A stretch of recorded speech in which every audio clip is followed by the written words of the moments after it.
qué herramientas tenemos para cuidarnos.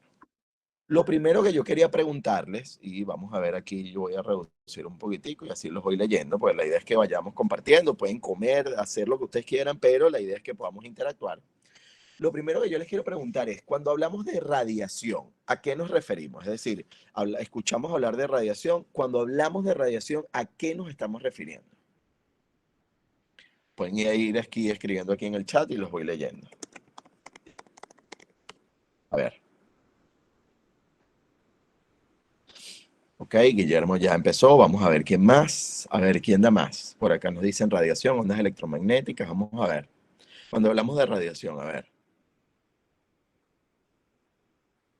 Emisión de partículas. Entonces, claro, uno dirá, bueno, ajá, energía, transmisión de energía, energía, que puede ser clasificada en ionizante, no ionizante. A ver, estamos hablando de radiación.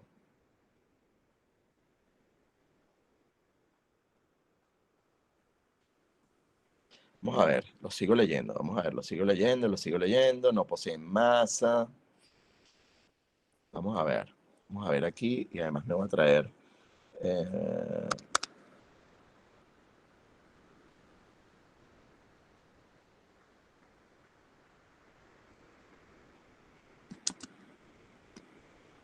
Ok, ok. Ya más o menos hemos colocado algunos detalles. Muy bien, fíjense bien. Vamos. Muy bien, perfecto, perfecto. Ok, voy a ir construyendo un poco con ustedes. Me he dado cuenta que alguien mencionó por un lado partículas, otros mencionaron ondas electromagnéticas, una persona sí que las conectó las dos. Y justamente cuando hablamos de radiación nos hablamos y nos referimos a la emisión y propagación de energía a través del vacío o a través de un medio material, es decir, a través de un espacio físico, ¿sí? Y esta radiación o esta propagación de energía puede ser en forma de ondas electromagnéticas o en forma de partículas. En forma de partículas, partículas alfa, partículas beta, el caso, por supuesto, de los protones, los neutrones, ¿sí? Y el caso de las ondas electromagnéticas, justamente rayos X, rayos gamma. Cuando nosotros hacemos el caso del análisis de la clasificación de las radiaciones, vamos a tener dos, ojo, sé que no está muy de la mano dentro de radiobiología, pero tenemos que empezar por la base, ¿no? Pero la radiación la podemos clasificar según dos criterios. Uno, según su naturaleza, en radiación ondulatoria, es decir, que solamente energía, no tiene ni masa ni carga, por lo tanto se denomina ese tipo de radiación ondulatoria y es lo que corresponde al espectro electromagnético. Y dos, la radiación corpuscular. Corpuscular habla de corpúsculo, de partículas, y al tener partículas estamos hablando de masa, carga y energía. Pero por otro lado, también podemos hablar justamente de la clasificación dependiendo de su efecto biológico. Y aquí, por aquí ya también algunas personas nos conectaron. Entonces, cuando hablamos de radiación, fíjense ustedes que hablamos de lo macro arriba, estamos hablando de energía que viaja a través del espacio o a través del vacío o a través de un medio material en forma de ondas electromagnéticas o en forma de partículas cargadas. Dentro de esa característica o dentro de esa definición, tenemos que yo puedo clasificar a la radiación según su efecto biológico en radiación ionizante o en radiación de tipo no ionizante. La no ionizante obviamente es aquella que no tiene la capacidad, que no tiene la energía. Perdón, ¿estamos bien? ¿Se ve bien la pantalla? Sí. Sí. Sí, sí, se ve bien. Ok, perdón, perdón. Lo que pasa es que ahorita en este momento, como tengo pantalla completa, no veo nada ni nadie, entonces es más complicado ahorita. Pero bueno, el caso de la radiación no ionizante no tiene tanta energía como para poder desprender electrones del átomo y por lo tanto formar iones. No puede formar iones. En el caso de la radiación ionizante, es decir, de la radiación ultravioleta, los rayos X y los rayos gamma, ya estamos hablando de que tiene tanta energía que cuando interactúa con los electrones de un átomo, por ejemplo, de un átomo de nuestro cuerpo, puede llegar a provocar, ¿sí? En ese caso, un ion, ¿sí?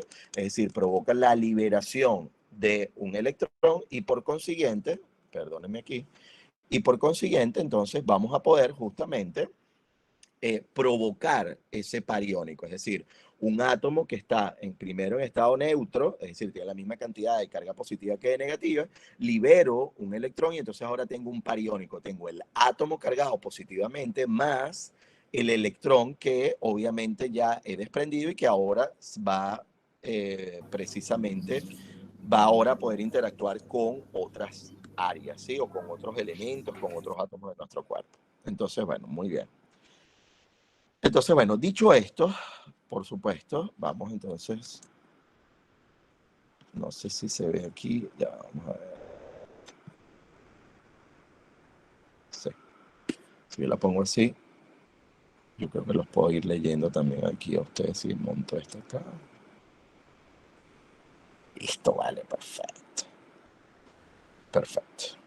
Ok. Muy bien, así puedo ir leyéndolos a ustedes. Entonces, bueno, dicho esto, por supuesto, entramos entonces dentro de lo que es la organización de los seres vivos, ¿sí? En el caso de la organización de los seres vivos, por supuesto, nosotros como individuos estamos conformados en la etapa más pequeña por átomos. Estos átomos forman moléculas, ¿sí? Ahí falta un acento y tiene una S de más. Estamos formando, el caso de moléculas, por supuesto que moléculas forman estructuras subcelulares. Estas estructuras subcelulares pueden formar células. Luego, en un conjunto determinado de células organizadas y con las mismas características pueden formar un tejido.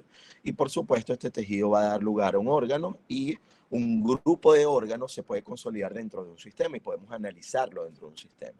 Es así como todo este conjunto de sistemas estructurados y organizados a partir de órganos y a su vez de tejidos y de células, obviamente es lo que nosotros denominamos individuos. ¿Qué ocurre? Fíjense muy bien.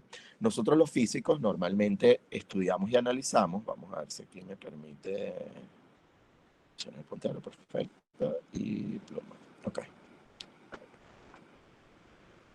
Que esto me perturba. Ok.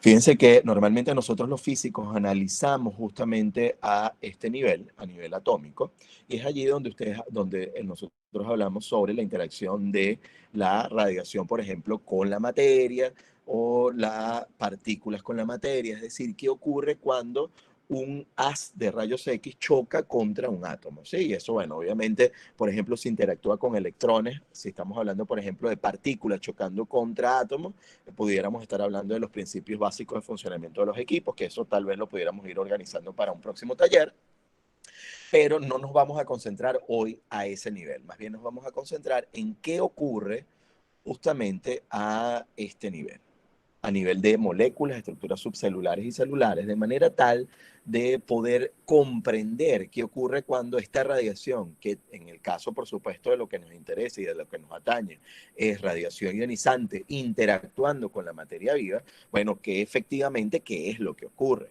Es así como surge lo que nosotros conocemos como radiobiología, es decir, el efecto de estos estudios biológicos debido a la interacción entonces de las radiaciones ionizantes con la materia viva, y esto lo podemos llevar a cabo profundizando o analizando desde el nivel de población, el nivel más macro, hasta el individuo, el órgano o la célula, incluso a nivel molecular.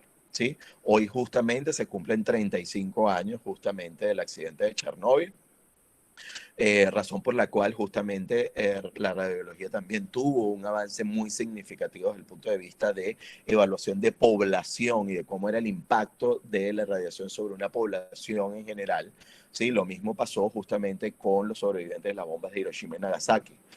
Nosotros hemos preparado también allí en nuestro canal, les voy a colocar aquí, por si acaso los que no nos siguen, nos pueden seguir ahí en @Serov, que en las redes sociales, en Instagram, en Facebook, en todos lados, de manera tal de que si están interesados, obviamente allí van a tener más información. De igual forma en el canal de YouTube, ahí tenemos varias clases, etc. Pero bueno, lo importante entonces en el caso de la radiobiología es que justamente, fíjense ustedes cómo a nivel atómico ocurren una serie de factores, una serie de acciones que están pasando entre 10 a la menos 15 y 10 a la menos 5 segundos. Fíjense ustedes. Y es decir, a ver, un rayos X sale, por ejemplo, emerge del tubo de rayos X. Esto entre 10 a la menos 15 segundos más o menos genera la producción de un electrón rápido. Aquí un ion, un radical libre. Puede llegar entonces, fíjense ustedes, entre 10 a la menos 15 y 10 a la menos 10, ya la absorción del rayos X o la, digamos, dispersión del rayos X y finalmente la liberación de algún electrón. Ahora bien, yo les pregunto, ¿ustedes habrán escuchado en algún momento de su vida, habrán escuchado que hey, no entres a la sala de rayos X, cuenta primero 10 segundos o cuenta hasta 20 o espérate un minutico y después entras porque la radiación está allí dando tumbos en las paredes? ¿Lo han escuchado o lo creen? Es necesario que esperemos o que contemos 10 segundos, 20 segundos, 5 segundos. ¿Qué creen ustedes? A ver.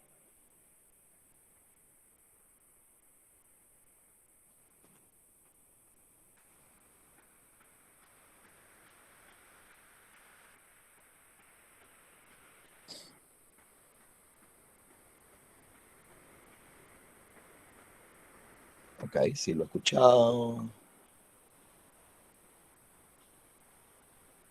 Muy bien, bueno, perfecto. A ver, lo importante es que lo hemos escuchado, pero fíjense ustedes, sí, perfecto, sí, sí, sí.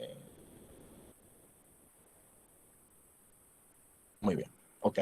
Les voy a decir ahora el dato más importante, el dato curioso. Miren, ustedes saben que una de las cosas que nos caracteriza a los científicos y a quienes trabajamos en general en salud es que estamos buscando siempre el porqué de las cosas, ¿no? Para poder comprender y justamente analizar a nuestros pacientes, brindarles la mejor atención a nuestros pacientes y para lograr eso, evidentemente, necesitamos entender qué es lo que ocurre. Entonces, fíjense ustedes, sí, tal y como vemos justamente acá estamos en un punto en donde toda esa interacción de la radiación con la materia produce entre 10 a la menos 15 y 10 a la menos 10 segundos. El impulso nervioso está en el orden de 10 a la menos 12 segundos. Es decir, que cuando yo termino de escuchar el disparo y mi sistema nervioso le da la instrucción al dedo de que le saque el dedo del gatillo, solamente dar esa instrucción, ya estamos en el orden de 10 a la menos 12 segundos. Es decir, ya en ese momento, ya cualquier rayos X ya se ha transformado, si ha habido una interacción y ha habido obviamente el tema de la dispersión, ya literalmente se ha transformado en un electrón, por lo tanto, yo puedo salir inmediatamente corriendo, las chicas podrán ir a agarrar a Brad Pitt si lo tienen allí en la camilla, y nosotros podremos ir a agarrar a Angelina Jolie si estará ahí acostada en la camilla. Pero lo importante es que podemos salir corriendo inmediatamente, es decir, no es necesario esperar absolutamente nada porque fíjense ustedes que el impulso nervioso, es decir, el hecho de que nuestro cerebro le dé la instrucción al dedo para sacar el dedo del gatillo, ya ha pasado la radiación. Ahora bien, ¿qué ocurre? ¿Qué pasa si por el contrario yo estoy trabajando dentro de la sala de rayos X? ¿Qué pasa si yo estoy trabajando, por ejemplo, en una histerosalpingografía, o si yo estoy haciendo una biopsia guiada por tomografía, o si estoy trabajando en un equipo de arco en C, en intervencionismo, en hemodinamia? Obviamente en ese momento que yo estoy generando el disparo, yo estoy dentro de la sala y por supuesto que, muy bien Jimena, perfecto, necesitamos equipos de protección porque evidentemente allí sí la radiación dispersa está continuamente llegando a nosotros, ¿sí? En este orden, en estos órdenes de magnitud. Y evidentemente en el momento en el cual suspendo el dedo del gatillo, yo en ese momento por supuesto no voy a tener mayor cantidad de radiación, pero evidentemente esta es la razón justificada por la cual nosotros necesitamos, por supuesto, utilizar dispositivos de protección radiológica en el caso de que si estamos trabajando dentro de la sala, y también la razón fundamental por la cual yo no debo esperar 10 segundos, ni 5 segundos, ni un segundo, nada, sino que apenas saco el dedo del gatillo, yo puedo salir corriendo inmediatamente dentro de la sala. ¿Por qué las embarazadas no pueden ingresar? Gemma Alejandra Castro, prometido, lo vamos a hablar más adelante cuando abordemos el tema de radiación y embarazo, ¿sí? Así para no adelantarme, porque es que si no yo con una lámina empiezo a hablar y es que vamos a tardar hasta las 10 de la noche. Prometido que voy a tratar de controlar el tiempo. Muy bien. Entonces, dicho esto, por supuesto, fíjense que esto ocurre a nivel atómico, a este nivel que habíamos conversado, ¿sí? Ocurre en toda esta serie de interacciones en el orden entre 10 a la menos 12, 10 a la, entre 10 a la menos 15, 10 a la menos 10 segundos. Y luego tenemos entonces justamente el nivel molecular. Dentro del nivel molecular tenemos dos moléculas críticas. Una de ellas, el agua, ¿sí? Obviamente nosotros estamos conformados más del 80% de nuestro cuerpo por agua, perdón. Más del 80% de nuestro cuerpo está conformado por agua, por lo tanto, hay una alta probabilidad de que la radiación interactúe con esta molécula. Y por ello necesitamos entonces conocer qué pasa cuando esa radiación ionizante interactúa con la molécula de agua. Por otro lado, la segunda molécula, muy bien, Guillermo, perfecto, es la hidrólisis, correcto, la hidrólisis del agua. Luego, aparte de la interacción con el agua, que vamos a ver a continuación, también tenemos la segunda molécula crítica en la interacción de la radiación con la materia. Y ella es justamente el caso del ADN. En el caso del ADN, por supuesto, tenemos toda la información, la carga genética de nosotros y por consiguiente alteraciones o daños que yo pueda provocar en el ADN de ciertas células va a poder formar o repercutir justamente en la salud del individuo. Y por esa razón, muy bien Jimena, justamente pudiéramos llegar a provocar o a producir mutaciones a nivel del ADN. Cuando hablamos de mutaciones nos referimos a cambios, a alteraciones a nivel del ADN. Adicionalmente, ya después veremos también que pueden ocurrir una serie de eventos, sí, muy bien. Y justamente para conectar, nosotros tenemos, a ver, dos rutas en la interacción de la radiación con la materia. Una ruta, digamos, de manera directa, cuando el haz de radiación o la radiación afecta o choca directamente contra la molécula de ADN. Y una ruta indirecta en donde la radiación primero choca contra o interactúa con la molécula de agua, provoca esto, un radical libre, y son estos radicales libres lo que provocan un daño. Hugo y Gema, prometido el tema de las embarazadas, lo vamos a abordar más adelante. No se me va a pasar porque lo tengo allí en varias láminas, ¿ok? Pero prometido lo abordamos más adelante. Excelente que lo tengamos por allí anotado. Entonces, en el caso del agua, sí, en el caso de las acciones de la radiación ionizante, sin embargo, les voy a adelantar porque es que yo sé que uno se estresa y uno cree que es que, no, ese ponente no sabe o no va a decir nada sobre el tema de las embarazadas. En el caso de las embarazadas, lo importante, lo que nos indica el Organismo Internacional de Energía Atómica y el ICRP, es justamente que nosotros debemos considerar un milisievert a nivel abdominal.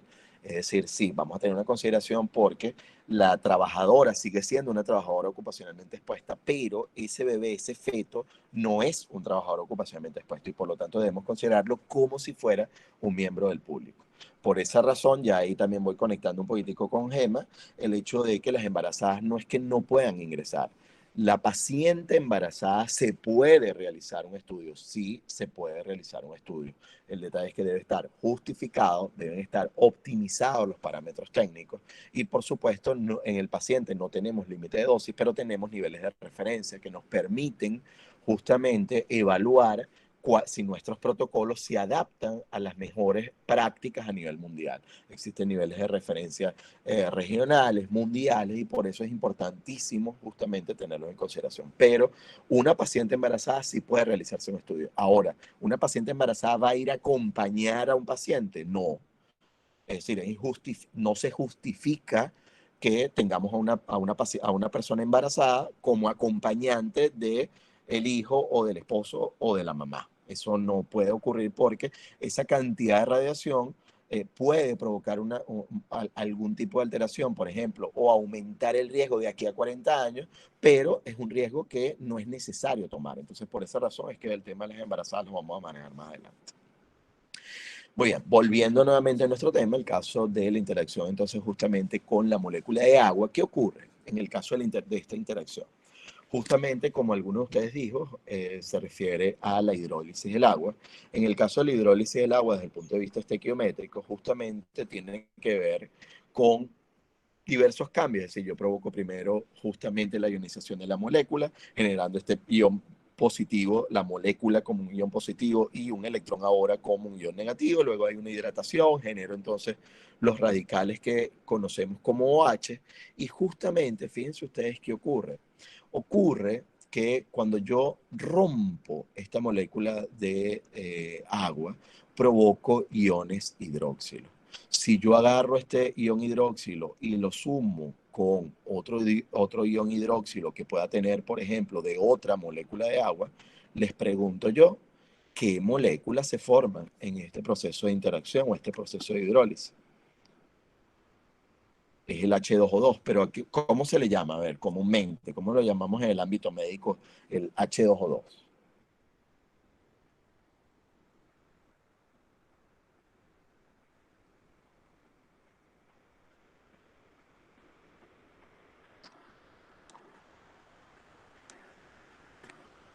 Muy bien, perfecto. Bautista, Yamila, ya los estoy leyendo, excelente. Sí, Guillermo, perfecto.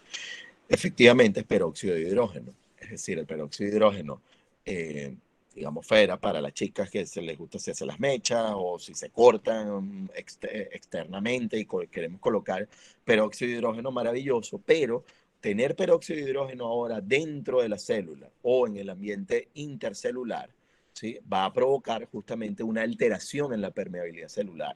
Y ya de primera mano uno se imagina, bueno, si yo genero una alteración en la permeabilidad celular, ese comportamiento, esa entrada y salida de nutrientes ya no va a ser de la manera adecuada y por consiguiente va a poder provocar que la célula muera. Entonces, obviamente, esta es una de las acciones o una de las razones por las cuales la interacción de la radiación con la molécula de agua es una interacción crítica. Primero, porque hay una alta probabilidad de que la radiación interactúe con este tipo de moléculas y segundo, por el daño que pudiéramos provocar. Ahora bien, nos vamos con la siguiente molécula y es justamente el caso del ADN, ¿sí? En el caso del ADN que tenemos, por supuesto que tenemos una cadena, ¿sí? O una doble hélice justamente en donde tenemos una serie de bases y estas bases en términos de guanina, citosina, adenina y timina pueden ser consideradas como los constituyentes, obviamente, de la información o de nuestra información genética, conforme han sido organizados y estructurados. Entonces, ¿qué pasa? Cuando obviamente nosotros vemos el caso más macro, digamos, vamos a irnos un poquitico más hacia arriba y después vamos a ir entrando en los detalles del ADN. Yo puedo tener una interacción a nivel de los cromosomas, es decir, toda esa información y esa cantidad de ADN va compacta, digamos, primero la podemos clasificar en función de los genes, luego esto justamente en las histonas. Estas a su vez, digamos, van a formar justamente lo que son, ese compacto va a formar justamente los cromosomas. Entonces, cuando la radiación choca o interactúa a nivel macroscópico con los cromosomas, yo puedo tener lesiones y traslocaciones cromosómicas. Estas lesiones y traslocaciones cromosómicas se interpretan como, bueno, fragmentos acéntricos. Puedo tener una traslocación, es decir, que yo altero y modifico y paso un lado hacia el otro justamente dentro de este cromosoma, generando obviamente una modificación, una mutación a nivel del cromosoma. Justamente dentro de estas lesiones radioinducidas en el ADN, tenemos por supuesto que estas lesiones pueden inducir en el ADN diversos factores, ¿sí? Más allá de las que les comenté, también por supuesto cambios en las bases, uniones cruzadas, el tema de la ruptura. Pero en algunos casos, las lesiones del ADN también se traducen como aberraciones cromosómicas. En este caso, por supuesto, su recuento puede ser utilizado para estimar la dosis absorbida y es justamente lo que nosotros denominamos la dosimetría biológica. En el caso de la dosimetría biológica, fíjense ustedes que podemos cuantificar las aberraciones cromosómicas. Sí, entendiendo primero, bueno, aquellas aberraciones en términos de inestables y estables, bien sean las inestables como discéntricos o micronúcleos formados a partir justamente de la ruptura de una parte del cromosoma y su generación justamente a partir de núcleos más pequeños. O en el caso de algunas aberraciones cromosómicas denominadas estables, porque son traslocaciones y el cromosoma permanece relativamente un poco más estructurado que el caso de los micronúcleos. En cualquier caso, el protocolo, digamos, para poder hacer una valoración es justamente que hacemos una valoración a nivel de los linfocitos, justamente los mantenemos, justamente se le administra luego la colsemida, esperando la función, hacemos la preparación de metástasis, esperamos justamente la preparación de metástasis, se provoca la tinción y lo vemos en microscopio. De esa manera nosotros podemos contar. Perdón, hay Perdón, hay un alguien que ruido. está con el micrófono. Ahí está. Tenía el micrófono prendido y se dejó de escuchar. Ok, pero ahora sí. Sí, ahora sí. Ok. Entonces, justamente a partir de la tinción vamos a poder ver en microscopio, vamos a poder analizar, contar justamente la cantidad de aberraciones cromosómicas que hayan sido coloreadas, digamos, comparadas justamente versus las que podemos ver en nuestro ambiente normal. De esta manera, entonces, podemos generalizar algunas acciones de las radiaciones ionizantes en las células en términos de alteraciones morfológicas.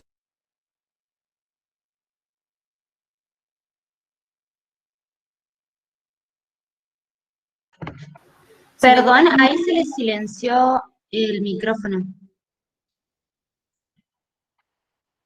Se apagó el micrófono. Ajá, pero yo no le estoy Ahí dando estamos. nada. Sí, ya lo veo, pero. Ok, ok. Sí. Ok, muy bien.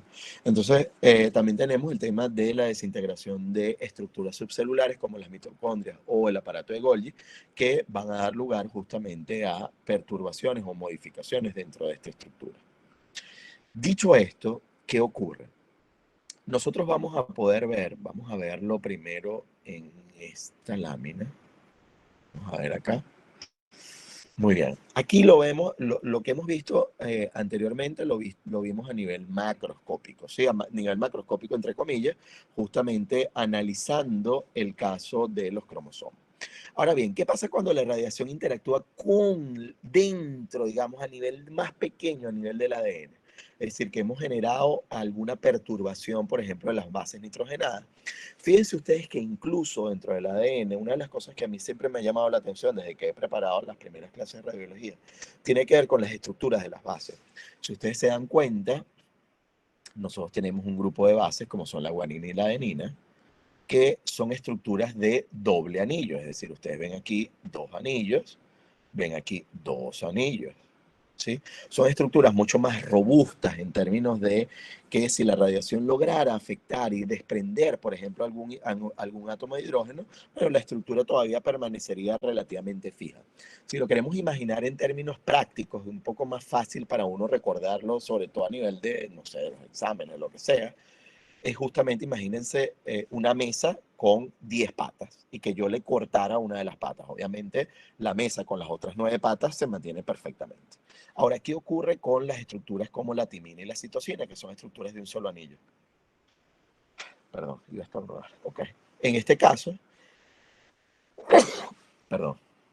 En este caso, este tipo de estructuras, fíjense que son un poco más vulnerables, ¿sí? En términos de que son estructuras de un solo anillo, son mucho más fáciles de romper. Entonces, incluso dentro del ADN, pudiéramos hablar de áreas que son más radioresistentes y más radiosensibles en función de la estructura con la cual está conformada.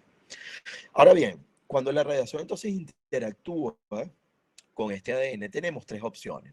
La primera es que la mutación o el cambio que haya hecho, por ejemplo, cambié una de las bases nitrogenadas o alteré una de las bases nitrogenadas. Nosotros tenemos en nuestro cuerpo enzimas que se encargan de corregir desperfectos dentro de la replicación del ADN.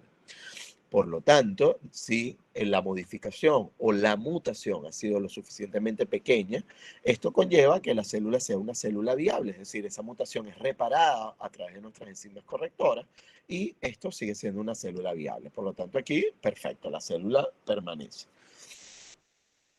Luego tenemos una opción un poco más grave, ¿sí? Por ejemplo, la destrucción de una de las cadenas de ADN, la pérdida de alguna de las bases o de un grupo importante de bases, lo cual trae como consecuencia finalmente la muerte celular. Ahora, ¿por qué trae como consecuencia la muerte celular? Porque no hay forma ni manera justamente de generar o de poder hacer las correcciones adecuadas y con ello generar la replicación en el momento de el cambio, digamos, o del proceso de mitosis dentro de lo que sería una célula. Por lo tanto, esta célula pasa a lo que conocemos como una célula no viable y está dentro de lo que conocemos como apoptosis o muerte celular programada. Es decir, en este momento ya la célula ha perdido una cantidad de información importante a nivel del ADN, lo cual genera que no pueda replicarse y de esta manera entonces va a muerte celular programada. ¿Qué ocurre y cómo vinculamos esto? Fíjense ustedes para que, y para mí esta es una de las láminas más importantes. A ver, esta es una de las láminas más importantes porque aquí vamos a comprender el tema de los efectos determinísticos y los estocásticos. Cuando yo daño muchas células, imagínense primero que yo daño un primer grupo de células, pocas. Bueno, eso provoca inicialmente que yo pierda las vellosidades de manera temporal. Ah, pero ¿qué pasa si yo ahora daño las células, pero de manera más significativa, mayor número durante un mayor tiempo? ¿Qué ocurre? Que ya esa alopecia, esa pérdida de vellosidades de manera temporal se vuelve de manera permanente. ¿Y qué pasa si yo incremento el daño? Es decir, incremento la cantidad de energía que ha sido absorbida o la cantidad de dosis absorbida. Ah, bueno, que estoy incrementando también el daño que estoy provocando. Y por consiguiente, muy bien, tal como nos lo dice aquí una de sus compañeras, justamente allí generamos lo que conocemos como efectos determinísticos. Entonces, cuando yo genero alteraciones significativas a nivel del ADN, provoco muertes celulares a partir de la apoptosis o muertes celulares programadas, y esto trae como consecuencia lo que conocemos como efectos determinísticos. Muy bien. Luego, en el caso de la última o la tercera opción que nosotros tenemos acá, es decir, aquí ya tenemos que la célula esta no es viable. Ahora, en el tercer caso, justamente, la célula sobrevive, pero con una mutación. Es decir, yo generé un cambio muy sutil en las bases porque la dosis o la cantidad de energía que yo entregué y que fue absorbida a nivel del ADN fue muy pequeña, capaz de provocar ciertas alteraciones, pero no de manera significativa. Tanto es así que nuestras enzimas de corrección no corrigen el ADN al 100%, y muestra de eso es justamente las arrugas que yo tengo en la frente, las canas, es decir, nuestra replicación, así no nos expusiéramos a radiación, no es al 100%, continuamente estamos perdiendo información. Entonces, ese 2% que está allí puede justamente provocar o traer como consecuencia lo que conocemos como efectos estocásticos o probabilísticos. Entonces, obviamente, fíjense ustedes, ¿dónde es más probable que ocurra un efecto estocástico? Justamente en nosotros como trabajadores ocupacionalmente expuestos. ¿Por qué? Porque nosotros vamos teniendo pequeñas cantidades de dosis de radiación, pero a lo largo de un tiempo prolongado, porque bueno, en teoría nuestro tiempo de trabajo, nuestro tiempo laboral es amplio. Entonces, ¿qué ocurre? Que pequeñas modificaciones van a ir provocando alteraciones o mutaciones que van a traer como consecuencia o pudieran traer como consecuencia la producción de efectos estocásticos o probabilísticos. ¿Esto quiere decir que solamente en los trabajadores ocupacionalmente expuestos hay efectos estocásticos? No. También lo pueden haber en los pacientes. Lo que ocurre es que, bueno, el paciente se expone hoy a hacerse, por ejemplo, una radiografía de tórax y ya después no vuelve, sino, no sé, dentro de 5 años a hacerse una tomografía y dentro de 10 hacerse un SPECT. Entonces, obviamente, los efectos estocásticos pudieran ser menores. Pero tanto los efectos determinísticos como los efectos estocásticos pueden verse tanto en los trabajadores ocupacionalmente expuestos como en el caso de nuestros pacientes. Por eso es que es tan importante que obviamente establezcamos los mecanismos de protección radiológica adecuados de manera tal de garantizar esa protección, la protección adecuada. Muy bien, entonces dicho esto, justamente vamos a pasar a la siguiente lámina, déjenme ponerla acá. Fíjense ustedes que les he traído este pequeño resumen, les he montado este pequeño resumen, vamos a ver si se ve. Perfecto. Muy bien. El caso de los efectos determinísticos también es conocido ahora como las reacciones tisulares nocivas, que sería su terminología, la terminología más precisa, ¿sí? Rosauri nos ha preguntado justamente el tema de radioterapia, ¿no? Y Lene Alviso también nos hablaba un poco el caso de, en radioterapia, por ejemplo, efectos determinísticos. A ver, sí, en el caso de radioterapia, justamente yo quiero tener una dosis tan alta a nivel de lo que es la lesión tumoral, tal que provoco justamente un efecto determinístico, es decir, provoco la aniquilación o la destrucción de la célula cancerígena. Justamente ese sería un ejemplo. En el caso, Facu nos pregunta, ¿estocástico igual probabilístico? Sí. Jimena, ¿se pueden presentar daños a largo plazo? Sí, en lo que conocemos justamente como efectos estocásticos o probabilísticos. Eh, sí, Rosauri, vamos a ver justamente que ese caso de efectos determinísticos, reacciones tisulares nocivas, se diferencian de los efectos estocásticos porque en el caso de los efectos determinísticos tienen un umbral de dosis a partir de la cual se ven determinados efectos. ¿Qué ocurre? Y es muy importante la siguiente salvedad. Así como con el COVID, en el cual, en el tema del COVID, yo puedo tener algunas personas que presentan una determinada sintomatología, otros otra, unos mueren, otros no, ¿sí? Así, obviamente, tan variable es nuestro cuerpo. De la misma manera ocurre el tema de la radiosensibilidad, ¿sí? En términos de nosotros. Entonces, las dosis umbrales son dosis promedio a nivel mundial basados en la estadística que se dispone. Sin embargo, puede ser que yo no llegando a los 3 grays, sino a los 2,5 pueda presentar, por ejemplo, una depilación. Entonces, uno dirá, bueno, pero no llegué a los 3 grays. Sí, bueno, pero es que tú con 2,5 ya tu piel era lo suficientemente sensible como para provocar este daño. Entonces, es importante considerar, sí, por supuesto, estos valores, umbrales de dosis a partir de los cuales vamos a ver determinados efectos, pero sí comprender que yo pudiera obtener un efecto aún sin llegar exactamente al valor umbral o sobrepasando el valor umbral. Yo pudiera ser más radioresistente y no presentar este efecto. Entonces, es importantísimo tener esto en consideración. ¿Puede producir cáncer reinducido el efecto estocástico? Sí, justamente lo vamos a ver ahorita. Vamos a ver y sigo leyéndolo.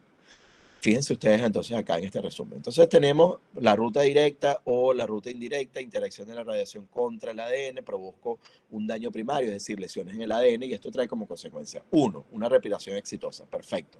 2, una muerte celular, es decir, justamente genero la muerte de la célula y esto pudiera llevar entonces a cabo un daño o una lesión a nivel del órgano y por supuesto como daño más grave justamente la muerte del organismo. Y por otro lado, pudiera tener una modificación de la célula, es decir, que la célula es viable, pero con una mutación. Entonces allí yo la pongo término medio. Esta modificación en la célula, esta mutación, dependiendo de la célula sobre la cual se ejecute esta mutación, si es sobre una célula somática, pudiera llegar a provocar cáncer o lo que conocemos como cáncer reinducido. Y si hago esta mutación sobre una célula germinal, pudiera generar un efecto heredable. No así, evidentemente, no es que yo me expuse a radiación y después tengo un hijo, entonces mi hijo tal vez sale con 5 brazos, con 3 ojos, no, ¿qué ocurre? No, porque lo que estamos hablando justamente acá, y para poder además provocar ese tipo de efectos, tenemos que superar un determinado umbral. Justamente esta modificación debería ocurrir a nivel de una célula germinal para poder provocar efectos heredables. Sí, en el caso de una persona que recibe radioterapia, evidentemente al recibir radioterapia, sí, está generando, por supuesto, una dosis considerable a nivel del cuerpo, estamos generando la muerte celular del tejido dañado, pero también estamos generando dosis o cantidades de energía que es absorbida en órganos sanos que pudieran provocar daños o alteraciones a largo plazo. Lo importante aquí es el tema de riesgo-beneficio. ¿Qué ocurre? El riesgo de esa persona hoy es que pueda morir por el cáncer. Yo ataco el cáncer, puedo tener algunos efectos colaterales y estos efectos colaterales buscamos que sean lo menos posible. ¿Cómo lo hacemos? Justamente a partir de la planificación de los tratamientos, de manera tal de que yo disminuya las complicaciones que puedo generar sobre otros órganos. En mamografía, sobre todo para el profesional que por lo general no usa protección. Ivana, excelente. Ivana, la cantidad de radiación que utilizamos y la energía con la cual trabajamos en mamografía es relativamente baja. Por supuesto que el tejido mamario es el medio dispersor de la radiación y por consiguiente es importante que siempre que trabajemos en mamografía tú debes trabajar siempre detrás de la barrera que aparece donde está la consola de control. En todos los equipos a nivel mundial, la consola de control tiene un vidrio que es blindado. Lo que sí es importante justamente es siempre evaluar el tema de los niveles de exposición a radiación a partir del levantamiento radiométrico, de manera tal de garantizar de que haya sido bien colocado. Hay algunos equipos que ya vienen con esa barrera fija, hay otros en los cuales se coloca en una determinada posición y es importante ver que la angulación permita valorar y evaluar a la paciente de manera lateral, es decir, poder ver el posicionamiento de la mama. Si yo pongo la consola atrás y la espalda de la paciente va a tapar todo, no voy a poder ver durante el estudio. La intención es que yo pueda ver a la paciente, pero garantizando que los niveles de radiación sean los adecuados. En densitometría ósea, Micaela, no se utiliza protección, sí, no se utiliza protección radiológica porque el haz de radiación es ultra colimado, la cantidad de radiación dispersa es muy pequeña y justamente entre 60 y 80 centímetros luego del paciente ya está considerado radiación natural de fondo y eso lo hemos nosotros confirmado a partir de mediciones con levantamientos radiométricos. Sin embargo, siempre lo más importante es hacer la medición. Yo siempre les digo hacer la medición porque pudiera interpretarse que, bueno, ya no importa. Entonces, yo pego la computadora justo al lado del densitómetro. Hay que medir. Hay que medir, evaluar justamente con el paciente y justamente garantizar que los niveles de radiación para los trabajadores sean los adecuados.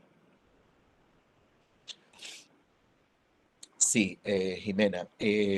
A ver, el plan de simulación o el plan de tratamiento realmente, porque la simulación la hacemos con el tomógrafo y luego con esa simulación realizamos el plan de tratamiento.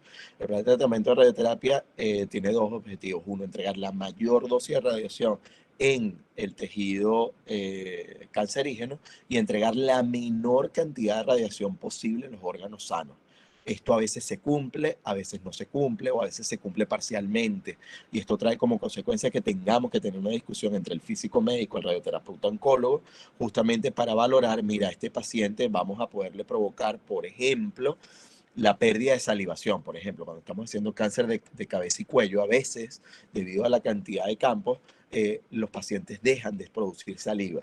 Y esto obviamente es una complicación bien significativa porque significa que tienen que comprar saliva artificial, tienen que estar continuamente colocándola porque no van a producir. Por otro lado, por ejemplo, a nivel de pelvis o a nivel de abdomen y pelvis, pudieran provocar justamente daños a nivel de vejiga o a nivel de recto, y esto pudiera desencadenar algunas otras complicaciones. Entonces siempre es importante, obviamente, evaluar, por supuesto, la edad del paciente, las posibles complicaciones y tratar siempre de tener la menor cantidad de dosis de radiación a los órganos sanos. Muy bien, listo. Creo que ya ahí con esto he respondido todos y hemos llegado a esta conclusión, ¿sí? El tema de la reparación exitosa, la modificación o alteración que conlleva lo que conocemos como los efectos estocásticos o también denominados efectos probabilísticos, y la tercera opción que justamente tiene que ver con la muerte celular, en la cual la célula ya no es viable y es lo que conocemos como reacciones tisulares nocivas o también denominados efectos determinísticos. Arelis, en mamografía se usan KB bajo, M altos, porque lo que se quiere es una absorción diferencial del tejido mamal. A ver, mucho cuidado con esto. Una absorción diferencial. Realmente lo que queremos generar en el caso de mamografía, si trabajamos con altos valores de MA, es porque lo que queremos generar es contraste, alto contraste. Nos referimos a alto contraste en lo siguiente. Fíjense, yo tengo varias estructuras. El tema de mamografía es un tema súper apasionante. Yo los invito a que tal vez con el centro de estudiantes preparen otro y hacemos otro conversatorio nada más de mamografía, para no aburrirlos a los que no estén interesados. Pero en el tema de las mamas, ¿qué pasa? Los distintos tipos de tejidos tienen densidades muy similares. Por lo tanto, yo no voy a poder modificar el KB porque el KB ya me va a dar un nivel de penetración conforme a lo que tiene que ver con la atenuación de esos tejidos. Y si todos tienen más o menos la densidad similar, ya con el KB ya no puedo controlar más nada. Pero ¿qué pasa entre un tejido y otro que tienen densidades similares? Hay justamente un espacio intersticial, un espacio que hay entre tejido y tejido que no tiene la misma densidad. Al yo aumentar la cantidad de MA, lo que aumenta es la cantidad de fotones que van a llegar justamente y que me van a permitir diferenciar mucho mejor la frontera, y por eso es que en el caso de mamografía analizamos lo que tiene que ver con alto contraste. Entonces, obviamente, el caso de la mamografía es un caso bien particular, bien encantador. Muy bien, entonces, bueno, habiendo analizado justamente todo el tema atómico, el tema molecular y el tema incluso de estructuras subcelulares, vamos entonces al tema celular. ¿Qué ocurre justamente cuando la radiación interactúa a nivel de la célula? ¿Qué pasa desde el punto de vista macroscópico a nivel de la célula? La célula obviamente es la unidad estructural de nuestro cuerpo, la unidad más pequeña en que nosotros podemos dividir y que justamente funciona adecuadamente en nuestro cuerpo. Es considerada justamente como esa característica funcional principal de la célula en términos de la reproducción celular. Y siendo la reproducción celular esta característica funcional principal de la célula, el crecimiento y el desarrollo adecuados de los organismos mismos va a depender justamente de que el crecimiento y la multiplicación de sus células se realice de manera adecuada. Cuando nos referimos adecuada, ¿a qué nos referimos? Dentro del ciclo celular, yo tengo dentro del ciclo celular estándar, digamos, o promedio, yo tengo, bueno, la zona de interfase, luego tengo la fase de mitosis. Dentro de la fase de interfase tengo justamente la etapa G1, perdón, la etapa de síntesis y la etapa G2. Entonces, aquí ya tengo estructurado el ciclo celular. Si lo veo desde el punto de vista temporal, me doy cuenta que tengo una fase G1 que está en el orden entre 6 y 12 horas, una fase de síntesis que está entre 6 y 8 horas y una fase G2 que está en el orden de 4 horas. Y fíjense cómo la mitosis ocupa una pequeña parte dentro del ciclo celular, justamente alrededor de una hora. Ahora bien, la radiosensibilidad del ciclo celular se traduce en términos de que no a lo largo de todo el ciclo celular no tenemos la misma sensibilidad en términos de nuestras células. La radiosensibilidad aumenta a medida que la división pasa de G1 a la etapa de síntesis y a la etapa G2, siendo el periodo más radiosensible la etapa G2 y la mitad de la profase. Y el más radioresistente la etapa de síntesis. ¿Por qué? Porque justamente en la etapa de síntesis es cuando ocurre ese desenrollo, digamos, de la célula de ADN, comienzan justamente las enzimas a leer y a replicar y a corregir si hay algún tipo de error, y si yo genero un daño, yo pudiera llegar a corregir justamente a nivel de esta etapa. Y luego, obviamente, también tenemos una serie de puntos de control que vamos a ver más adelante que nos permiten, digamos, aumentar la resistencia justamente a nivel de este periodo. Ahora bien, fíjense ustedes, permítanme acá un momentico. Déjenme arreglarme aquí rápidamente. Ya va. Un segundito. Uy.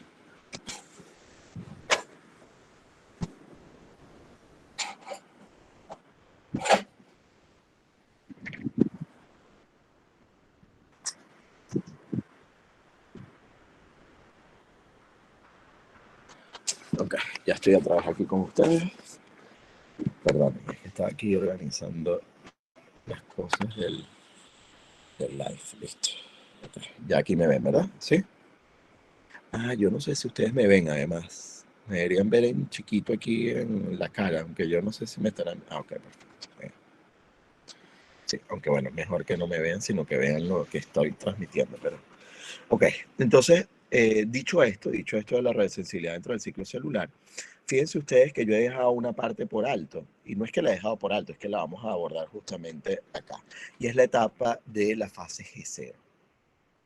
Esta fase G0 ocurre justamente en un punto de restricción o en un punto de control que tenemos casi al terminar la etapa G1 y que nos permite generar una regulación dentro del ciclo celular en donde la célula le dice, hey, ¿continúo la etapa de síntesis, descanso o entro en la etapa G0, en esa etapa denominada etapa de quiescencia?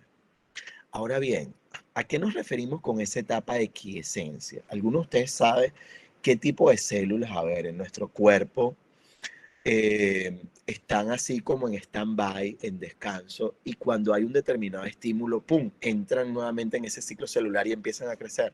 ¿Cuáles creen ustedes que son ese tipo de células? A ver, ese tipo de células se denominan células no cíclicas, porque no están dentro del ciclo celular común, es decir, no están continuamente replicando, sino que ellas están allí y pueden estar, un tipo de célula está en descanso permanente luego de los 2 años, ya quedan en descanso y más nunca vuelven a entrar en el ciclo celular, o 2, están en ese picnic aquí y luego entran bajo un estímulo. No son las células madres, a ver, las células madres, no, tampoco esas, las epiteliales, las células son muy radiosensibles. Sí, son sensibles, Rosauri, pero no es la que estamos hablando, vamos a ver, neuronales, muy bien, Karina. Ese es un tipo de célula, es decir, nosotros hasta los 2 años, y por eso es que es tan importante no pegarles a los niños, ¿verdad? Así un coscorrón en la cabeza cuando se portan mal, porque definitivamente nuestro conjunto de células neuronales comienzan y están en el ciclo celular hasta los 2 años.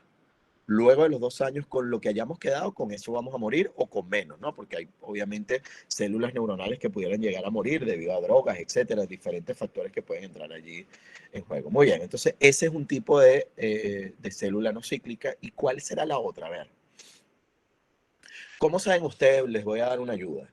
¿Cómo saben ustedes que tienen una infección? Que les mandan a hacer un laboratorio y en el laboratorio hay algo que se ve extremadamente alto y cuando ustedes no tienen infección, lo tienen muy, muy bajo. Muy bien. Y ahora, claro, perfecto. Sí, correctamente. Entonces tenemos dentro de estas células no cíclicas, es decir, esas que se encuentran en la etapa G0, tenemos 2 tipos. Una, las que son capaces de entrar nuevamente al ciclo por medio de un estímulo adecuado, y son denominadas justamente los glóbulos blancos, entre ellos un ejemplo el caso de los linfocitos. Y por otro lado tenemos el caso de las células ya diferenciadas terminalmente que más nunca serán divididas, que son el caso de las neuronas, ¿sí? Entonces esos son los dos casos que tenemos a nivel celular. Obviamente, y aquí voy a ir conectando con alguna de los detalles que nos comentaba por allí alguna de las chicas en relación a la radiosensibilidad de los tejidos. Es decir, habiendo ya analizado las células, pasamos justamente a lo que son los tejidos. Y dentro de los tejidos tenemos que la radiosensibilidad va a ser alta, intermedio, baja, dependiendo del tipo de tejido con el cual estemos analizando. Fíjense ustedes el caso de gónadas, el caso de tiroides, por supuesto. Fíjense ustedes que muy importante hablar de que la radiosensibilidad a nivel del sistema nervioso es relativamente baja. Por eso es que las dosis de radiación, por ejemplo, para tratar tumores cerebrales es relativamente alta comparada con otros tipos de lesiones. Pero fíjense que una de las cosas que más llama la atención es el cambio que tuvimos del cristalino, del epitelio del cristalino, porque pasamos de tenerlo en una radiosensibilidad intermedia a una radiosensibilidad alta. Yo no sé si ustedes recuerden, incluso en la legislación argentina y en muchas otras a nivel de Latinoamérica, las legislaciones más viejas tienen como límite de dosis a nivel de cristalino 150 milisieverts al año. Las recomendaciones internacionales actuales nos hablan justamente de que de esos 150 milisieverts al año pasamos a 20 milisieverts al año. Y esto debido a que el cristalino ya sabemos que podemos provocar cataratas radioinducidas con dosis más bajas de esos 150 milisieverts, y por ello los 20 milisieverts fueron establecidos como límite de seguridad. Así que es importante la utilización de lentes, de gafas plomadas cuando entremos a quirófano, cuando estemos trabajando con el arco en C o estemos realizando procedimientos especiales que conlleven a que estemos dentro de la sala. De esta manera, entonces, la radiosensibilidad depende, por supuesto, del tipo de la célula, de la etapa del ciclo celular, de la integridad que tenemos en los mecanismos de reparación del ADN, de la localización anatómica, justamente del tamaño de la masa o del área que nosotros queremos evaluar, de la vascularización de la misma y de lo que conocemos como la transferencia lineal de energía de la partícula que va a estar interactuando, que va a poder interactuar allí. De esa manera, fíjense ustedes que llegamos a la conocida como ley de Bergoni-Triundó, ya con más de 100 años, justamente. Bergoni-Triundó establecían que la radiosensibilidad de un tejido es mayor cuando menor es su grado de diferenciación, cuando más rápidamente se dividen las células y cuando mayor es su potencial reproductivo. Ahora bien, les quiero hacer esta pregunta. Esto es una pregunta de examen donde quiera que sea. Si yo sumo esas tres características, ¿a qué grupo de edad yo me estoy refiriendo? Es decir, ¿cuándo en todo, a lo largo de toda nuestra vida, en qué momento yo tengo un menor grado de diferenciación celular? Es decir, cuando las células están menos diferenciadas una de otra, cuando se parecen más, cuando se dividen más rápidamente nuestras células y cuando yo tengo un mayor potencial reproductivo. ¿Cuándo es cuando yo tengo la mayor cantidad de potenciales reproducciones en todo, a lo largo de nuestra vida, perdón? Ajá, vamos a ver, no confundamos, ¿no? Por aquí dicen jóvenes, niños, pero ya aquí entramos justamente en la etapa fetal, ¿ves? Y aquí, tal y como lo había prometido, íbamos a tocar a juro el tema del embarazo. Justamente, fíjense ustedes acá, que en el momento en el cual estamos en el útero materno, justamente, y cuando obviamente estamos en las etapas iniciales, recuerden ustedes, y para aclarar además quién dijo el tema de las células madres. Las células madres justamente las obtenemos del cordón umbilical cuando sale, digamos, cuando da a luz la mamá o la nueva mamá. Y en ese momento, justamente las células madres han venido fortaleciendo desde el inicio. Es decir, las células madres son células que no están diferenciadas y que después se van a convertir en los distintos tipos de células a lo largo de nuestro cuerpo. Entonces, en las primeras etapas del embarazo es cuando más alta es la sensibilidad a la radiación. Y justamente en la etapa preimplantacional, justamente es cuando nosotros tenemos la más alta sensibilidad a la radiación, porque es cuando nuestras células están menos diferenciadas, cuando más rápidamente se dividen. Justamente el ciclo celular de un embrión en estas primeras etapas es 4 veces el tiempo que dura justamente, digamos, es 4 veces más rápido. Es decir, en un ciclo celular normal, el tiempo que dura, ocupa 4 ya replicaciones o 4 ciclos celulares de células de embrión. Entonces, justamente allí aumenta o tenemos la más alta sensibilidad a la radiación. Ahora bien, obviamente conforme avanzamos en la edad, conforme vamos creciendo, por supuesto ya nuestras células una vez al nacer, obviamente ya están diferenciadas, pero bueno, después vamos creciendo y tenemos entonces un haz de radiación puede afectar menor cantidad de área y por consiguiente disminuye la sensibilidad a la radiación. Es decir, esta tendencia a la baja es lógicamente entendible. Ahora yo les pregunto lo siguiente, les pregunto yo, es decir, ¿por qué luego de estos 40, 50 años comienza este ascenso? Es decir, ¿por qué empieza a aumentar la sensibilidad a la radiación? Ojo, no llega a ser tan alta, ¿verdad? Como la sensibilidad en la etapa cuando estamos en el vientre materno, pero sí, pero sí se incrementa la sensibilidad a la radiación hacia los ancianos. ¿Por qué creen ustedes que ocurre esto?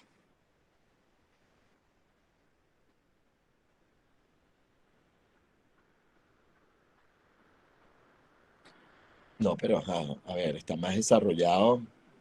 No entiendo, vamos a ver. No, porque bueno, en todo caso los órganos más bien están como, vamos a ver, los voy a dejar a que sigan desarrollando. La pregunta es, ¿por qué hay ese aumento en la sensibilidad a la radiación luego de la madurez? ¿Por qué ocurre este incremento en la sensibilidad a la radiación? Es entendible este descenso en la sensibilidad conforme aumentamos en la edad, pero ¿y por qué? Es decir, no es que nuestras células empiezan ahora a diferenciarse ni que ahora se van a reproducir más rápido, por lo tanto no se cumple la ley de Bergoni-Trigon 2. ¿Por qué entonces ocurre eso? A ver, Claudia nos da algún aliciente, pero hay que hablar un poco más de mejor terminología. El sistema inmunológico ya no está tiene a regenerarse. No, no, nosotros incluso, un paciente se muere, cualquiera de nosotros nos morimos y todavía te siguen creciendo las uñas y el pelo. Y eso ocurre porque nuestras células están continuamente creciendo, incluso hasta el último minuto ya en el proceso de la muerte. Así que eso no es eso. Muy bien, por aquí Juliano ha dado algunos detalles y la pregunta clave, por supuesto, Luciano, es eso, ¿por qué las células envejecen? Sí, Araceli ha dado justamente el tema de los telómeros, que es justamente un punto neurálgico a nivel del análisis de los cromosomas, lo que nos permite justamente tener ese crecimiento acelerado de células. Más bien el tema de los telómeros justificaría la producción de cáncer o la posibilidad de producción de cáncer, pero fíjense, en este caso, este aumento en la sensibilidad a la radiación ocurre precisamente porque yo desde que nazco estoy replicando información. Es como si yo estuviera copiándome, ¿no? Imagínense ustedes copiar un CD, ustedes ya son muy jóvenes y yo ya estoy muy viejo. Antes nosotros copiábamos, por ejemplo, los cassettes, ¿sí? En los cassettes tú perdías información de uno a otro, pero bueno, igual cuando quemábamos CD, por ejemplo, bueno, yo tenía un juego y entonces ese juego lo quemaba y el otro lo quemaba, lo quemaba, lo quemaba, ¿no? Y llegaba un momento en donde una copia de una copia de una copia de una copia iba perdiendo información, iba perdiendo calidad. Justamente lo mismo ocurre a nivel de nuestras células. Yo les he dicho, justamente tenemos enzimas correctoras del ADN, pero que ellas no trabajan al 100%. Y por consiguiente, yo puedo ir perdiendo información, pequeñas cantidades de información a lo largo de mi vida, pero ya cuando llego aquí, ya he tenido más de 5.000 millones de replicaciones celulares. Por consiguiente, he tenido una pérdida de información importante. Y entonces una pequeña cantidad de radiación justamente pudiera llegar a provocar una alteración aún mayor o aún más grave. Entonces, esto es debido a las replicaciones que estamos realizando desde que nacemos. Entonces, justamente nosotros sabemos que en la medida en la cual estamos llegando hacia los ancianos, por supuesto, mayor sensibilidad a la radiación van a tener. Dicho esto, justamente voy a pasar un poco a ir cerrando ya mi ponencia de la tarde-noche de hoy con dos aspectos que creo claves, ¿no? O sea, dicho el tema de estos efectos, ya los habíamos hablado, el tema de los efectos estocásticos y determinísticos. Los determinísticos con un umbral determinado de dosis, una probabilidad cero por debajo del umbral, entre comillas, y una intensidad dependiente de la dosis, es decir, conforme yo aumento la dosis, aumento la gravedad del daño. En cambio, en el caso de los efectos estocásticos, no tienen un umbral de dosis conocido, la probabilidad aumenta conforme a la dosis, pero la intensidad es independiente de la dosis. Para verlo un poco más gráfico, en el caso de los determinísticos, bueno, se producen a partir de una dosis umbral, es decir, cuando yo llego a esta dosis umbral, comienzo a ver los efectos y mientras mayor cantidad de dosis yo voy recibiendo, más grave se va volviendo, obviamente, el efecto biológico. En el caso, por ejemplo, cuando hacemos el análisis a nivel tisular, fíjense ustedes que dependiendo del tipo de tejido que yo vaya a estar exponiendo a la radiación, yo voy a poder tener un determinado tipo de efecto. Fíjense ustedes los umbrales aproximados, esto lo van a tener allí en acceso a partir de las grabaciones, por lo tanto no voy a entrar en mayores detalles, pero fíjense ustedes, por ejemplo, en el caso de los 3 Gray, por ejemplo, yo puedo generar a partir de lo que pudiese ser la exposición a 3 Gray, justamente la escamación pudiera estar generando un daño, una alteración a nivel de la pérdida de vellosidades. Luego, para poder ya empezar a ver dosis y efectos más severos, ya estaría rondando los 10 Gray. Fíjense ustedes, y un punto importante que no les he mencionado, son los periodos de latencia aproximados. Es decir, a pesar de que los efectos determinísticos no son a largo plazo, porque no estamos hablando de decenas de años, estamos hablando sí de algunas semanas, en algunos casos de algunas horas, pero también en algunos casos de algunos meses. Entonces es importante considerar que yo puedo generar efectos determinísticos a corto, y por eso es que hablamos de corto y de mediano plazo, en el caso de los efectos determinísticos.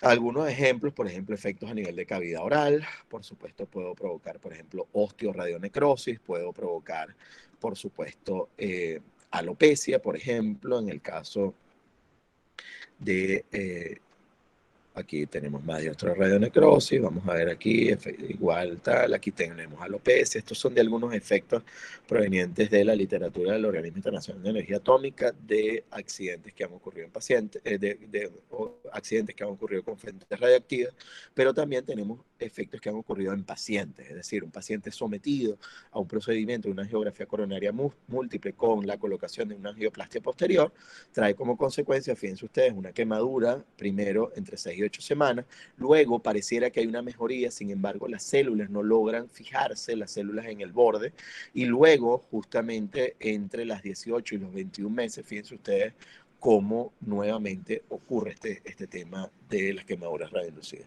Obviamente en Argentina, por supuesto, tenemos a la doctora Mercedes Portes, quien es una referencia a lo largo de toda Latinoamérica y del mundo en relación al tratamiento de quemaduras radioinducidas. En nuestra página de YouTube, justamente en nuestro canal de YouTube, tenemos un conversatorio solamente dedicado al tema de quemaduras radioinducidas con ella, así que los invito obviamente a que lo disfruten, de verdad que yo lo disfruté muchísimo, así que espero que ustedes también lo puedan aprovechar.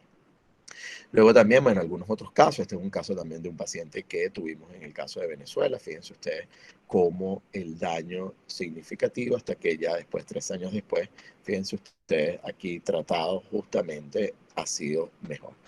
Fíjense ustedes en algunos casos aún más dramáticos, ¿sí? En términos de que yo puedo ir provocando quemaduras cada vez de más nivel hasta provocar justamente la necrosis del tejido. Fíjense ustedes cómo en el caso brasilero, uno de los primeros registros que se tiene justamente en 1971, la mano de un médico que ha estado expuesto repetidamente a dosis de radiación durante 15 años. Fíjense ustedes los niveles de daño que ya se ven allí presentes.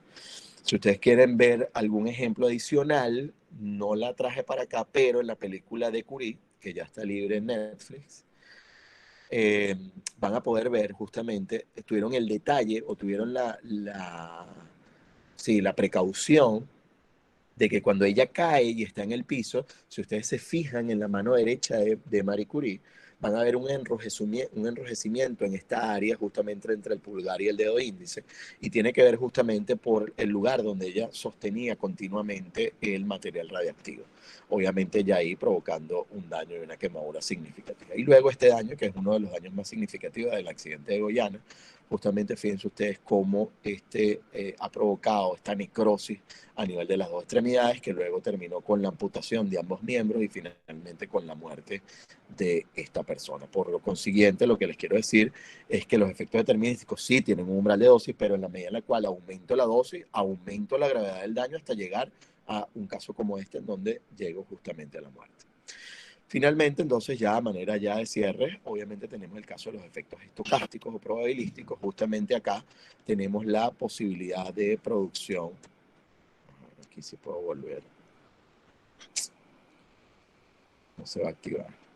Uy, me perdono, no se va a ver el video. Pero bueno, obviamente aquí el peor de los escenarios obviamente es la producción de cáncer, es decir, que el cáncer, la característica que tiene es que mientras acá se está dividiendo, por ejemplo, en 2 células, el cáncer está dividiéndose ya en 4 y luego aquí en 8, mientras aquí apenas van en 4 y así sucesivamente. Es decir, el cáncer no es más que un crecimiento acelerado de células, descontrolado de células.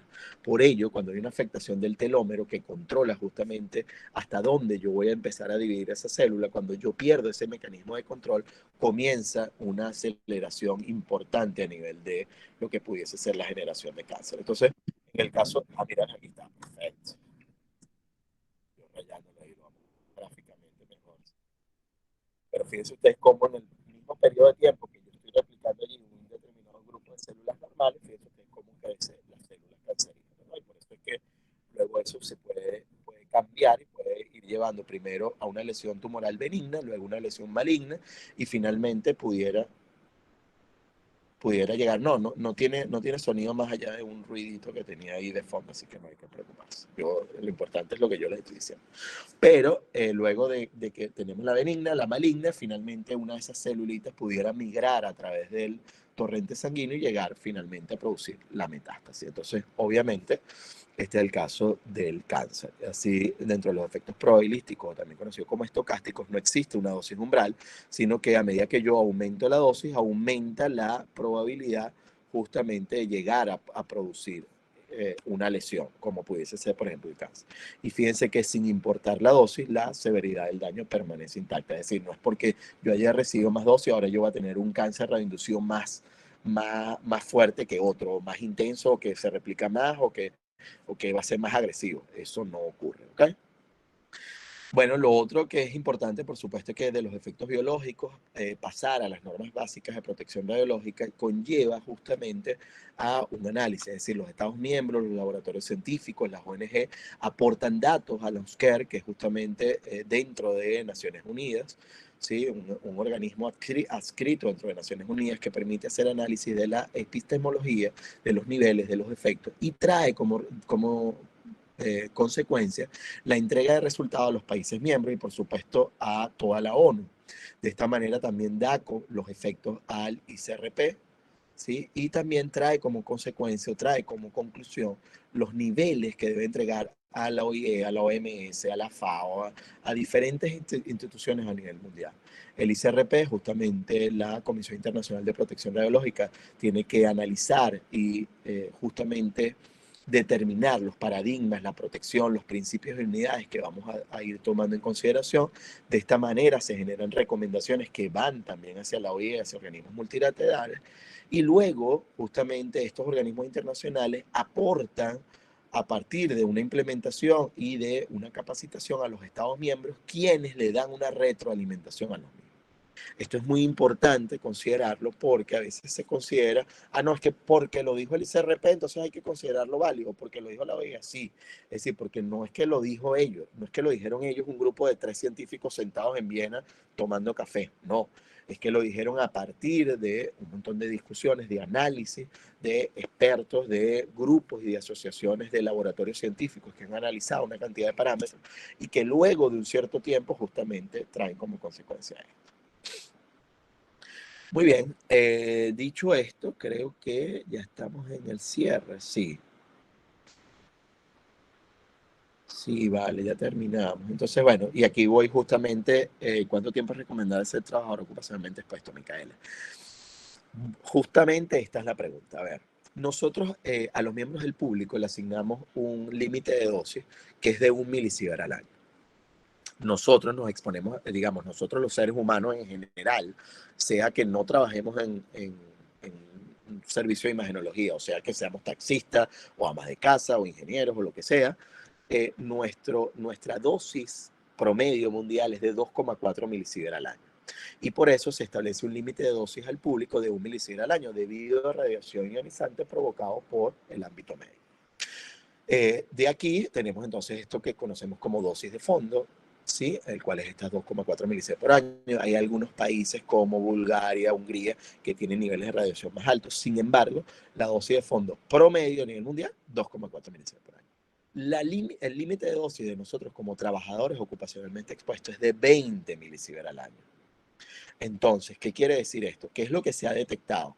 Lo que se ha detectado es que para ver efectos en salud nos tienen que sobrepasar los 100 milisieverts. Por lo tanto, para efectos para salud no detectables, 100 milisieverts es un límite súper de seguridad. Y por consiguiente se ha establecido entonces, bueno, si son 100 milisieverts, los dividimos en un promedio de 5 años y 100 milisieverts en 5 años equivale a 20 milisieverts por año. De allí es que se ha establecido este límite de dosis. Entonces, no tiene que ver con qué tanto tiempo es recomendable que el trabajador sea expuesto. No, mire, yo puedo trabajar 70 años, 80 años o puedo trabajar 20 años. Depende de cuáles son los parámetros que yo he seguido, los protocolos que he seguido, si me he cuidado desde el punto de vista de protección radiológica, de manera tal de garantizar que mis niveles y mis dosis como trabajador ocupacionalmente expuesto estén siempre por debajo de esos 20 milisieverts al año. Si yo garantizo eso, puedo trabajar sin ningún tipo de problema a lo largo de toda mi vida hasta que llegue a viejito y muera de viejito. Así que, y eso es mi esperanza, ¿no? Pim, pim, pim. Muy bien. Mira, Gabriela, pareciera que me hubiese puesto de acuerdo con Gabriela, pero no, prometo que no, y es la próxima lámina. La próxima lámina tiene que ver con una duda que ocurre en términos de si será necesario que me den vacaciones radiológicas o un bono lácteo o un aumento de sueldo debido a los riesgos producto de la radiación. ¿Sí? Esas son unas preguntas completamente válidas, porque la gente dice, bueno, mira, yo me estoy exponiendo más a radiación, yo debería tener más vacaciones, o porque el tema de las vacaciones radiológicas en algunos países, que cada 3 meses te dan 15 días de vacaciones, solamente por el riesgo de trabajar con radiación. Ahora bien, ¿qué dicen las normas básicas de seguridad que son emanadas desde organismos internacionales como la OIEA, el Organismo Internacional de Energía Atómica, avalado con la Organización Mundial y Panamericana de la Salud, con la Organización Internacional del Trabajo, con la FAO, con diferentes organizaciones a nivel mundial, llegó a las normas básicas de seguridad? Hoy también ya los tenemos justamente en las GSR para 3. Y ellas indican, fíjense ustedes muy bien, que las condiciones de servicio de los trabajadores deben ser independientes de la existencia de la posibilidad de exposición ocupacional.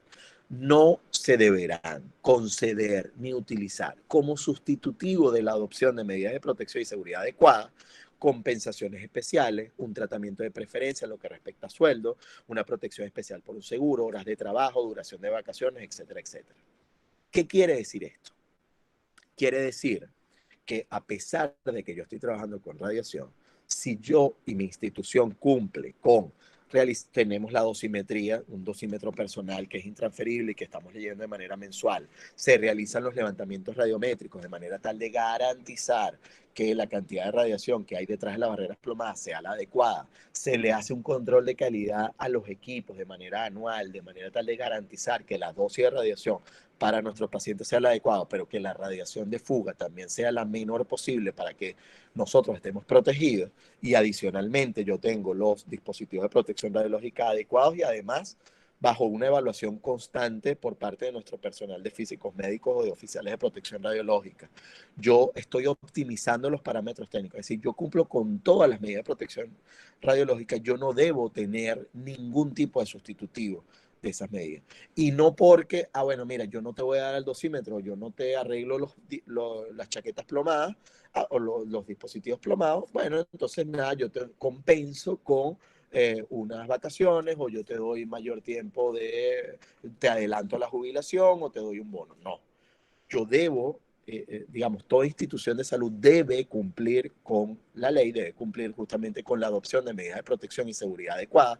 Yo como trabajador debo cumplir con las medidas de seguridad y radiológicas adecuadas que están bajo mi posibilidades y justamente no deben darse este tipo de efectos.